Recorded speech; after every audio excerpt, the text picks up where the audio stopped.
বারাসাতে এক বাড়ির দরজা ভেঙে দেখা গেল কম্বলে মুড়ানো রয়েছে পচা গলা এক দেহ, বিবস্ত্র। কার দেহ, কে খুন করলো? আমার সঙ্গে জিয়াউল রয়েছেন। জিয়াউল, এই ভাড়া বাড়ি থেকে তালা ভেঙে যার দেহ উদ্ধার হয়েছে তিনি কে, আর কেই বা খুন করলো? দেখো, যেটা পুলিশ বা স্থানীয় সূত্রে খবর, যে অর্থাৎ গতকাল রাতে সন্ধ্যাবেলা দেখা যায় যে সেখান থেকে একটি বাড়ি থেকে দুর্গন্ধ বার হচ্ছে এবং তখন এলাকার মানুষজন পুলিশকে খবর দেয়। পুলিশ এসে দেখে যে সেই ঘর ভেঙে দেখা যায় ভিতরে একটি কম্বল চাপা দেওয়া একটি বডি রয়েছে, অর্থাৎ পচা গলা, অর্ধদগ্ধ এবং অর্ধনগ্ন এই ধরনের একটা মৃতদেহ সেখানে রয়েছেন, অর্থাৎ এক মহিলার। তারপরেই যেটা জানা যায় যে মাস দেড়েক আগে এই ভাড়া বাড়িতে তারা ভাড়াটিয়া হিসেবে ছিলেন, কিন্তু প্রতিনিয়ত গন্ডগোল ঝামেলা হতে একাধিকবার বাড়িওয়ালাকে, যারা অন্যান্য প্রতিবেশী বা যারা অন্যান্য ভাড়াটিয়া রয়েছেন তারা বারংবার বলতেন যে এই বাড়ি থেকে তাদেরকে জানা এলাকা থেকে সরে যেতে, তার কারণ তারা প্রতিনিয়ত গন্ডগোল করতেন।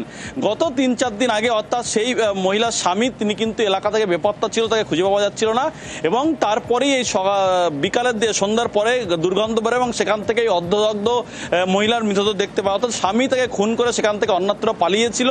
ইতিমধ্যেই কিন্তু পুলিশ তদন্তে নেমে সেই স্বামীকে অর্থাৎ গ্রেপ্তার করে এবং তিনি স্বীকার করেছেন তার সঙ্গে সম্পর্ক অবনতি হচ্ছিল, তার জন্য তিনি খুন করেছেন, খুন করে তিনি পালিয়ে যাওয়ার চেষ্টা করছেন। ইতিমধ্যেই কিন্তু মহিলার পরিবার যেটা জানিয়েছেন যে বেশ কয়েক বছর ধরে তার মেয়ে সেখান থেকে চলে এসে এই যুবকের সঙ্গে ঘর সংসার করছিলেন, তাদের সঙ্গে কোনো সম্পর্ক ছিল না।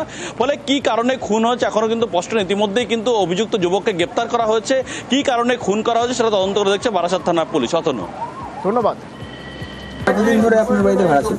এই 1 মাস 6-7 দিন হয়েছে। এই জায়গার মধ্যে যাইলে মদ খাইছো বড়টা, আর এই নিয়ে ঝামেলা হয়েছে বললো রে। এটা নাকি পড়া খুললি গেছে তো চেনা যায় এইরকম।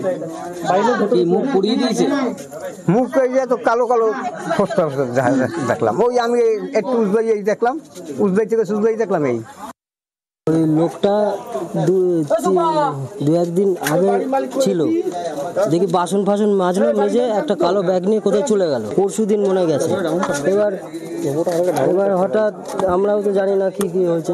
এবার আমরা কালকে রাতে প্রায় অনেক রাত পর্যন্ত আমরা জেগে আছি, দেখছি গেট ফেট খোলা। সকালবেলা আজকে দেখছি একটা গন্ধ বেরাচ্ছে, তাদের ফোন করে কাকুকে ডাকলাম, ডাকার পরে দেখছি।